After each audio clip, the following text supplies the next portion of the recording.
Hi, everybody, and welcome to episode 21 of Head in the Cloud, Heart in the Community. My name is Isidora Katanic, or you can call me Izzy. I'm a Microsoft MVP based in Switzerland, and I'm very excited for a special guest that we have on the show today. But of course, as you might have known by now, or if not, if this is the first time you're joining us, I always virtually travel together with my co-hostess, who's based in Seattle, USA. So let's head over to Holly, who will tell a bit more about herself and then introduce our guest of today. Hello, everybody. Like Izzy said, my name is Holly Luman, and I am a product marketing manager on Microsoft Teams. I am very excited to announce our presenter for today, as we have a little bit of background in common, and we'll jump into that later. That said, we feel very honored and privileged to have Anne Michels on today. She is the Chief Operating Officer in the Microsoft Office of Austria. That was a mouthful, but what does that actually mean? Anne, welcome to the show. Thank you for joining us today. Tell us a little bit about yourself, because you can certainly explain it far better than I can. Absolutely. Well, first of all, hello, everyone, and thanks for joining today. And Holly Isi, thanks so much for having me. I mean, this is a privilege for me, right? And especially episode 21. I love the show that you're doing. It's really an honor for me to be on the show today. So as you said, Holly, I am currently the Chief Operating Officer of Microsoft Austria, a role in which I actually oversee various segments or various functions in the local Microsoft business here. On the one hand, I oversee marketing, PR is also part of my, my organization, and also operations and our business units. But we're actually, and this is where my heart is, and that's why I'm so happy to be on the show today, right? My really kind of like, my background is in product marketing with Microsoft Teams before moving back to Europe. I'm originally from Germany, but I actually lived in Seattle the last 9 years.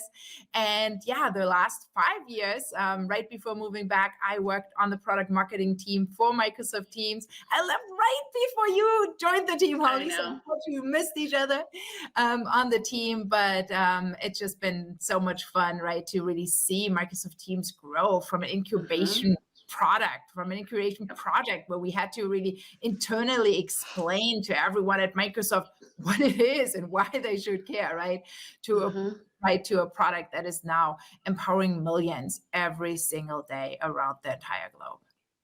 Absolutely. It's definitely one of the best products that we use every single day in our work lives and our private lives. And as you mentioned, it's very cool to have Holly, let's say, as a successor, who's now also involved into Teams. So thank you very much for also sharing your background. Then one of the things that Holly and I really love about our show is that we virtually jump from country to country, from continent to continent. We really had guests from all over the world joining our show. And you actually have done this in real life. You did not just jump from continent to continent. You actually moved between continents. So please tell us a bit more about the differences or similarities, or how that was for you to really change from one place to completely another. Yeah, I've actually done it multiple times, moving between continents, most recently just a year ago. And if there's anyone out there who is thinking about moving internationally during a pandemic with an infant and a toddler while looking for a new job, just don't. This was officially, this move last year was one of the most stressful things I have ever done in my life. So anyhow, it's over. So that's a good thing. But I mean, moving internationally is not easy, right? There are always challenges to it, but I always try to embrace it because I really just like to get to new cultures, right? Like to get to know new people. And also what you just mentioned, I find it really, really interesting to also then studying the culture and the people that I work with to find out what are these small differences, right? What do they do differently in the US and in Germany, for example? And one thing that always catches my attention is how the way how people work is different depending on which country you're in, or more specifically, actually, when people work. So, for example, in the US, Holly, I'm sure you can relate, right? We would often have meetings at 8 or 8:30 in the morning. That would be pretty common for me, right? But I would normally not actually have meetings very often after 4 or 4:30. Because then everybody's off to their family. That's just right. But my workday would normally start at 8 or 8:30. In Germany and in Austria, completely different. I almost never have meetings before 9, almost never. But it's pretty common for me to have meetings until 5 or 6. And so Interesting. it's different. It's like this 1.5 hour that the work day is just kind of like, I think it also has to do with the fact, of course, we often have to have meetings with people who are based in the US and so on, the time difference. But I've also seen this in other companies that are more locally focused. What I've also noticed is another difference in the workday is lunchtime. In the US, lunchtime was kind of work time, right? We would often do lunch and learns, right? But anyone would just schedule a meeting at noon or at 1, and you would just do that. And then you would just squeeze in lunch whenever you could. Eat at your desk. Yeah. Oh, yeah. And you would eat, and you would often eat at your desk. Yes. Completely different, right? It's protected. Like the time between 12 and 1, if you schedule a meeting at that time, you actually ask for apologies right when you schedule. Wow. Right? Like, I'm sorry that I really couldn't find another slot. No, you protect, right? It's protect the time so that people can really have lunch, sit down, have lunch with their coworkers. And that's actually something that I really like. No, that's the one thing, as you know, and my time at Microsoft, I've been running multiple communities and getting feedback. And that was the one thing that I loved was I found that in the US, for the most part, the feedback on features or products were about the same. They were very similar in nature. And when I got to interview people outside of the US, and I mean, literally all over, it was unique. It was very different. Like I had one that, we're doing a project on like, how many cows we have in the farm and how their milk is produced. And so we need AI to work with Azure. And I'm just like, for a cow, like what is going on? And so it's just interesting, and I learned a lot about culture simply through the technical feedback. And I think that I love culture. It's very exciting. When we think about, you've had a really great career at Microsoft and you're coming up on 13 years, not that I've been stalking you online or anything, and you've created a really great career for yourself. And so you're a great example for me personally, for women in tech that are listening, that like you can achieve a very successful career, not just at Microsoft, but whenever, whatever the company is that you're in. If you, especially having children, were to land a big piece of career advice that you would think, really resonated with you, what would you share with those that are listening? Yeah, I've actually been reflecting a lot on that. And there are 3 things that I actually want to share. It's not just one, but let me share. I'll take all of them. Let me share 3 pieces of advice, what I have really found, what works very, very well for me. First of all, do what you like, right? Pick a job, pick a profession that you are passionate about. Because if you are passionate about your job, you're bad at it. That's my personal experience. The second piece of advice is be resilient and believe in yourself. There will be ups and also downs in your career. But what really makes the difference is how do you deal with those situations? How do you deal with those downs, right? Sometimes you can be proactive and really move out of that situation, but sometimes you also have to wait it out. And this is really something that, for example, when you look at my resume, you just mentioned it, Holly, right? Of course, on LinkedIn, it looks like this, but it was like this. It was like this all the time, right? I was often down here. I mean, when I'm just thinking about, right before I moved to Microsoft, I actually worked with an agency in the area of special events planning. And it was, I liked the job, right? I really enjoyed it, but very long hours. Very often I'd work like 60 or 70 hours a week and I did not get paid much. When you're 28 and you still rely on your parents sending you money every month, at some point you just ask yourself, okay, you got to change something, right? So I started applying for jobs and it just didn't work. I sent over 50 applications and some of them were still physical, right? That was quite some time ago. I just didn't hear anything back.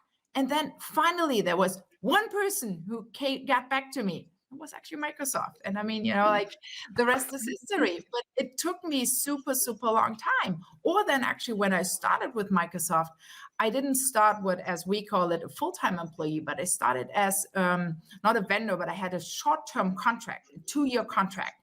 And that contract could not have been extended.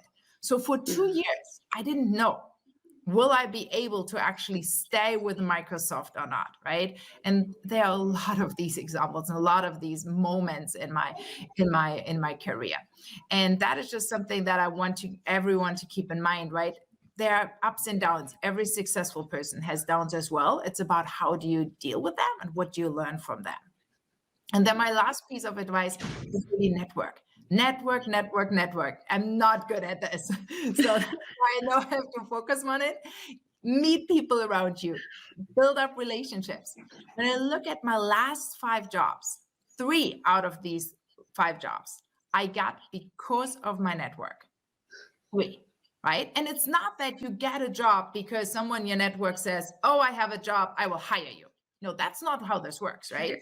But because of your network, you find out about open positions. You find out about jobs so that then you can actually throw your name in the hat.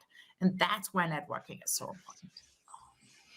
Wow, thanks, Anne. Those are definitely great advice for our listeners and viewers. And also, of course, for me and Holly, we love to learn and get inspired also by our guests, and especially where you say, like it might look like this, but you really went like up and down and up and down, and look where you are today. You really built a great career for yourself, and I'm sure you are definitely an inspiration to many out there, and especially myself also as a mom of a daughter. I just love to see successful women and how they built their career, and just hope, just like you for sure, for your kids, that one day they definitely continue the success for themselves. So, and yeah, as you said, and as Holly mentioned, 13 years already at Microsoft, and of course, a long-standing career before that as well. Let's please take us back to the very first day when you landed the job at Microsoft, when you walked into the office. How was that feeling? How was it back then? How did the day look like? And also, how is it different from your job today? Did many things change, or are there still similarities? Tell us more. Oh my gosh, that's been so long ago. Like, I have kids now. I don't have good memory. I feel ya. What do I remember? So a couple of things that I do remember for sure. One thing was I walked into the office, right? And as I said, I was coming from the outside, from an agency. It was my first corporate job, right? So I had dressed up really, really nicely, was wearing high heels, everything. I walked in, I was like, oh, everybody's wearing jeans. Okay. So I felt completely overdressed on day one. That was one thing. I also, I was really surprised that I had free drinks. I had recently come out of university. I was like, coffee? I want all of the things. But what I also really remember was how friendly everyone was, right? Everyone was just really friendly and helpful and welcoming.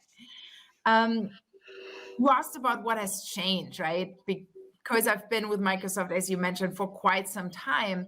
And as many of you listening probably know, Microsoft's culture has changed. And that is something that I also noticed in those last 6 years. When I joined Microsoft, right, as said, everyone was super, super friendly. But then there were meetings where things got pretty intense. And there were a lot of meetings where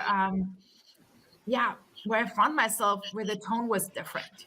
And that is something that I can really say has changed at Microsoft, right? With Satya, like really putting a big focus on our culture and on collaboration and on respect.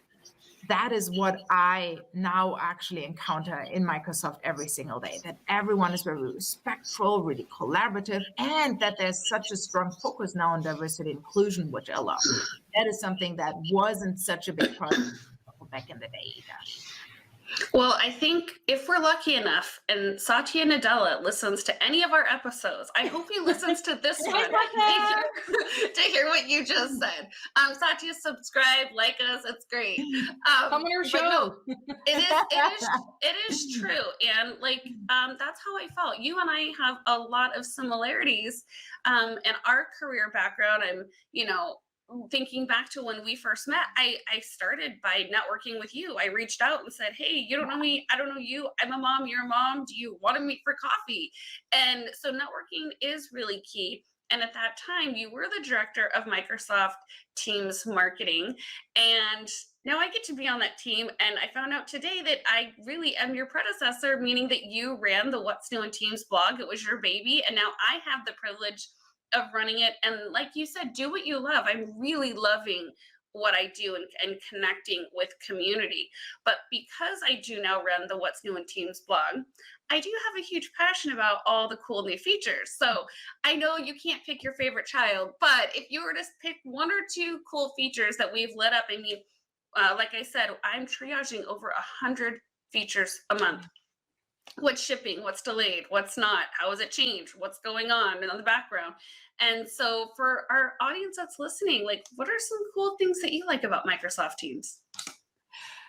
Where do I start? It's a loaded question. I know, it's a whole other show. Do we have a whole day or no, let me pick 3, right? 3 is my number today. So it's often the small things that really make a difference for me. Specifically one feature, and I love showing it to people because some people who have used Teams for a while still don't know about this feature. It's the Files tab at the top of a conversation of a chat, right? When you and I, Holly, when we have a chat, right, and you share a file with me, and then even a month later, when I click on the File tabs, I will still find that file in there. That's so important with me because I never remember where a file is stored, but I do know who shared that file with me, right? Why that feature is so important to me. What I also love is how you can leverage or use apps directly in Teams. Specifically, one that I use all the time is Forms, because I love, right, with my team when I need to, for example, we're planning an offsite. I need to know what days work for them, right? Or I need to know, I want to do kind of like a list of topics for the offsite and so on. I use Forms all the time to create surveys in Teams. That's really kind of like, for me, one of the killer features as well. And then, of course, when it comes to meetings, I mean, right, meetings have just, there's so much innovation in meetings now, but what I really like is noise suppression. I mean, I was just this morning, I was on the train and I joined a meeting and I told the coworker I was talking to, I was like, hi, I'm on a train, so background noise. And he was like, what do you mean? And he was kind of like, he was a little bit, I felt offended. I was like, and now I'm always like, should I really mention that there's background noise? It's been awkward in some situations because I always apologize for something that isn't happening. Anyhow, so that's what I love in meetings. Oh, and of course, soft focus. I mean, right? That's a fairly new feature. And well, what's that? I missed it. It's sorry. What was the feature? I missed it. Soft focus. Oh, yes. Yeah, yes. That's one of my favorite new ones. And I think, to your point, when I'm now presenting on Microsoft Teams and Microsoft meetings or Teams meetings and webinars, like, I've noticed that what really hits the audience is the very simple things that people don't know about, like the ability to use the drop down and do a live event or do a webinar. And it's very simple to do. It's very streamlined, but I had to realize if you don't tell anyone, they're not going to know, and then they're not going to use it. So some of those very simple features are actually very powerful. And so, yeah, I love that. This was great. I have a feeling we can all just keep going on about we all very heavily involved in some sort of way. Also, where I work at Experts Inside, Microsoft Teams is really our day-to-day communication tool between each other, as well also the service we offer to our customers. So there's really a lot about Teams that we can keep on talking about.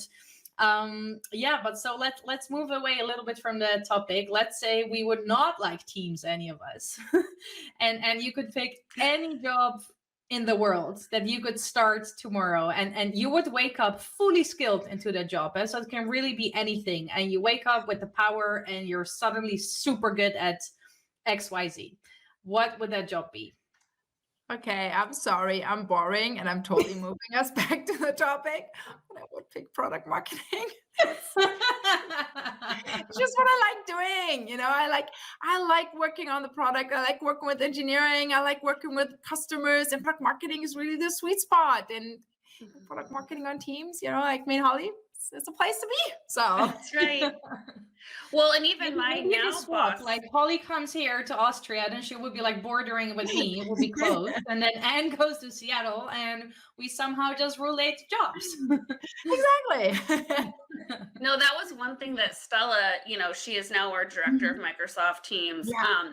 She often says that, like, product marketing, it's like a personality. It's just in you. You just get it. Yeah. And I will say, as long as I fought to go to marketing, because I just didn't feel like I didn't know what to do over there. And it's true, like, now that I'm there, I just feel like I'm home and that marketing is something I enjoy. So I do think it is just like a personality trait for some of us. We just love it and enjoy it. And you're Yeah. fabulous. And you set an example for people like me that are like, oh, you can do this and have an awesome career. So let's try it. Quit trying to put a square peg in a round hole, right?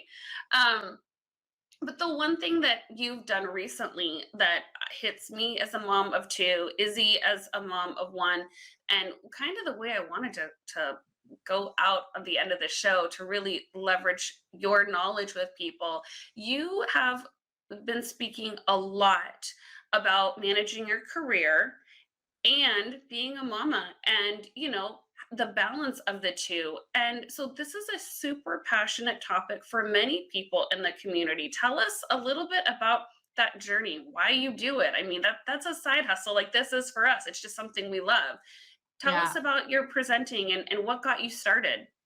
Yeah, it's a topic I'm very, very passionate about, and I do a lot of kind of like community engagement and speaking engagements on this topic. I mean, as you just said, right, I am a working mom. I have two kids, right? I have two daughters, two beautiful daughters, Emma and Tori. They're 1 and 3 years old, and I mean, having all of you who are listening who are parents, you know that when you have two children at that age, right, it means that you're constantly really just trying, how do you juggle work and life and family, right? Those are it's a struggle. It's really a struggle. It's not just a juggle, it's actually a struggle because it's really hard. It's something, I mean, just reflecting on the last couple of months, right? I mean, in the entire winter, on average, every month, one of my kids was home 1.5 weeks of the month. Right? It was either Tori was home or Emma was home or both of them were home. It was sometimes they were sick, right? Or their daycare was closed because they had a COVID case, right? And so they had to close down because of quarantine reasons and so on. Or their caregiver was sick, right? It was something always happened. So it was 1.5 weeks on average. I did the calculation because I'm like, this is insane, right? And just think about that. I mean, I work full time. My husband works full time. How do you actually make that happen, right? And I think this is a very important topic for us to discuss because a lot of people, also when we talk about diversity and inclusion, right, a lot of people believe that the reason why there are not more women in tech is because companies don't give women, especially mothers, the flexibility that they need to pursue their career and raise a family at the same time. But I believe, right, that children should not prevent you from having a successful career. I love my children. I also love my career. I love my work. I'm passionate about it, right? And I want to do both. And this is something, that's the reason why I'm so passionate about it. And what I have found is that it's not just me struggling. What you just said, Izzy, same. Yeah, we are all struggling. And I think we can really help each other by sharing best practices, by really also pushing companies to do more and to support working mothers, also working fathers, right? Just families in better ways. There was an article that I just saw that was talking about that the great reshuffle, part of the reshuffle was mamas leaving because now they're back to the office and they don't have childcare or they can't afford childcare. And I say moms, but really you're right, it's dads too. Like, my husband helps with our kids. And so I think one thing that I do value, and I've mentioned this on the show, one thing that I really value about Microsoft is that if you have a passion for something and it doesn't fit in your job description, like this show for us, and you presenting about this work-life balance, they encourage it. They encourage you to drive your passion. And I know that my management team, all the way to our VP, Nicole, she's super supportive of us doing this show. And so it's nice that you have the support. And I think we're in a new era where you can talk about anxiety and depression and the nuances of balancing work life. And so I love all that you're doing, and it reminds me, like, I can go and pick up my kid from the school bus. It's okay. Step away. Yeah, absolutely. I mean, I think that is so important, right? And really kind of like, especially showing that you should prioritize your family, right? Like, I mean, there are often times where I decline a meeting because Friday afternoon, right? I need to pick up my daughter from daycare at 3. That's it, right? Meetings, we need to move them to another time. And we actually just started a no meeting afternoon Fridays. And everyone on my team holds strong to that. And I really respect that, because then I don't feel guilty if the kids bust in the door and I have to stop a project or something. I don't know, Izzy, what are some tips and tricks like that you've taken away or that you've really enjoyed from all of what Anne's shared with us? Well, definitely many things, and how you started, Holly, indeed, like the passion on this topic, I would definitely add indeed the passion and the struggle and the juggle, like Anne indeed said, and both of you have more experience in that than I do. We all have girls. I really love that. So there's a lot of girl power on this show, something that we all know we're definitely passionate about. And I definitely, I mean, also for me, and just like you too, I think that's something we all three have in common. We are very much loving our family. We're loving our babies. We're, destined to be moms. But at the same time, we absolutely love our career within the Microsoft field. I'm maybe not directly in Microsoft, but of course, I'm very involved in the same IT network as you are. And not just within Microsoft, where, for example, at an Ignite or a TechEd, I mean, at that time, I did not have kids myself, but I know they had daycares, they had a nursing room, they had a mom's room or a parent room. And now, as a mom myself and going to conferences and when I'm still nursing and so on, I realized the importance of indeed that inclusion, to have that in place, and not just at a conference, but also at a company. I mean, fortunately or unfortunately, I don't know, a bit of both, work from home. So it's easier for me, but I can imagine there are tons of parents that need to go to an office and indeed leave on time to go back to pick up their baby from daycare or from school and so on. And it's definitely a journey for me, where I also need to learn how that's going to work and how it's not going to work, and readjust and learn. And maybe, Anne, you remember one of the recent events, you did a virtual session. I ended up in the Q&A mentioning that I was going to take my baby on my work trip. At Team Station. Yes. Yeah. And I have to say, everybody was so helpful around me. I mean, I was very nervous. Like, I know I'm going to have broken nights, then I have to work the whole day. And in the morning, I need to make my baby ready. I need to make myself ready, take her along, and so on. But just the fact that everybody understood my position as we want to say, a working mom, everybody was so helpful and understanding, which I really appreciate. And I just hope that whoever is watching or listening now heard your story, our story, Holly's story. And if they're managing a team or a company, that they really think about those things, which allow us to indeed combine family with work. So all your advice has been very, very valuable. And thank you very much for your time. And Holly, I think I leave it up to you to wrap up. I was just going to say, at the end of the day, we're so blessed for the roles that we have, and, creating what we did today, which is growing our network, taking advice from a good friend, Anne, and really seeing how we can leverage career work-life balance. And what I love is we also salt in a little bit of tech into our sessions as well. So thank you for the Microsoft Teams chat. For those of you listening, we hope you enjoyed the show. We already have our next few sessions already prepared, and we're getting them ready for you. So continue to join our virtual journey. Enjoy our guests. We thank you so much, Anne, for your time, for your energy, and your passion for what you do, and all the information that you share. It's been the quickest 30 minutes. So thank you so much. And I hope you have the wonderful rest of your day, and enjoy your lunch, because we're probably going to eat at the desk. Well, for us, it's dinner time soon. Oh, that's right. Exactly. Anytime soon here, but no, thank you so much for having me. I mean, this is not work, right? This is fun, but as you said, Holly, this is about, right, really us empowering each other and That's really right. lifting each other up and helping each other. And I think this is also so great about the show, what you do, right? That you kind of like mix, right? You mix tech with kind of like career tips and personal tips, and I love that. Well, perfect. We're So trying to speaking of remind love. everybody out there that tech can be fun and we're trying to humanize it, and that all the humans behind technology, they have a home and a life, and still this is their passion, and we want to be able to share all of it. So go ahead, Izzy. Sorry. No worries. I was just gonna say, speaking of love, there's always one certain way that we end every single of our episodes. So, Anne, we would like to ask you to create a heart, share the love, spread the love. So yeah, everybody, once again, thanks a lot for watching or listening. Episode 21 of Head in the Cloud, Heart in the Community. Stay tuned as we have our guests lined up for episode 22 and more to come. So See you enjoy, next everybody. time. Thank you. Bye-bye. Bye, everyone.